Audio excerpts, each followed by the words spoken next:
ಪ್ರತಿಯೊಬ್ಬ ಮನುಷ್ಯನಿಗೂ ಹೇಗ್ ಬಾಳ್ಬೇಕು ಅನ್ನೋ 6 ತತ್ವಗಳನ್ನ ಹೇಳ್ತಾ ಇದ್ವಿ. ಮೊದಲನೇದಾಗಿ, ಮನುಷ್ಯನ ಜೀವನದಲ್ಲಿ ಕಷ್ಟವೇ ಬರಲಿ ಸುಖವೇ ಬರಲಿ ಕುಗ್ಗದೆ ಹಿಗ್ಗದೆ ಒಂದೇ ಸಮನೆ ಇರಬೇಕು ಅನ್ನೋದು.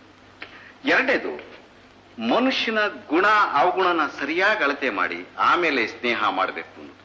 ಮೂರನೇದು, ಆಡೋ ಮಾತನ್ನ ಬಂಗಾರ ತೂಕ ಮಾಡದ ಹಾಗೆ ತೂಕ ಮಾಡಿ ಮಾತಾಡ್ತು ಅಂತಂದ್ರೆ ಮನುಷ್ಯನ ಘನತೆ ಹೆಚ್ಚುತ್ತೆ ಅನ್ನೋದು. ನಾಲ್ಕನೇದು, ಬಂಧುಗಳಲ್ಲೇ ಆಗ್ಲಿ ಮಿತ್ರರಲ್ಲೇ ಆಗ್ಲಿ ಅಳತೆ ನೋಡಿ ಸಲಿಗೆಯಿಂದ ಇತ್ತು ಅಂತಂದ್ರೆ ವಿಶ್ವಾಸ ಶಾಶ್ವತವಾಗಿರುತ್ತೆ ಅನ್ನೋದು. ಐದನೇದು, ಕಾಲ ಅನ್ನೋದು ಬೆಲೆ ಕಟ್ಟಕ್ಕಾಗದೇ ಇರುವಂತಹ ವಸ್ತು. ಅದನ್ನ ನಾವು ಮಾಡೋ ಪ್ರತಿಯೊಂದು ಕೆಲಸಕ್ಕೂ ಅಳತೆ ಮಾಡಿ ಉಪಯೋಗಿಸ್ತು ಅಂತಂದ್ರೆ ಜೀವನ ಸಾರ್ಥಕವಾಗುತ್ತೆ. ಆರನೇದು, ಯಾವ ಕಾರಣಕ್ಕೆ ಆಗ್ಲಿ ಮನುಷ್ಯ ತೂಕ ತಪ್ಪಿ ನಡೀಬಾರ್ದು. ಈ 6 ತತ್ವನ ಯಾರು ಅರಿತು ಅದರಂತೆ ನಡೀತಾರೆ ಅವ್ರು ನಿಜವಾಗೂ ದೊಡ್ಡ ವ್ಯಕ್ತಿಗಳು ಅಂತ ಅನಿಸ್ಕೋತಾರೆ.